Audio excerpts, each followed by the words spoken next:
महाराष्ट्रामध्ये महायुती आणि महाविकास आघाडी असे दोन गट कार्यरत आहेत।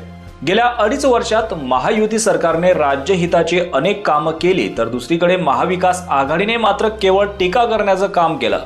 सुरुवातीला महाविकास आघाडीतील पक्षांची एकी दिसली, मात्र 2024 निवडणुका जवळ आल्या आणि यांच्यातील वाद मतभेद समोर येऊ लागले। विदर्भांच्या जागांवरून झालेला वाद उभ्या महाराष्ट्राने पाहिला। महाविकास आघाडीत मोठा भाऊ कोण हा देखील वादाचा दुसरा मुद्दा।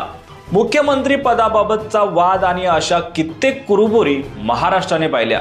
राजकारणात समंजसपणा दाखवून 2 पावलं मागे जावं लागतं, याचाही कित्येकदा विसर आघाडीच्या नेत्यांना पडलेला दिसतो। केवळ सत्तेसाठी एकत्र आलेली ही मंडळी आपल्याच मित्रपक्षांच्या नेत्यांवर टीका करतानाही दिसले।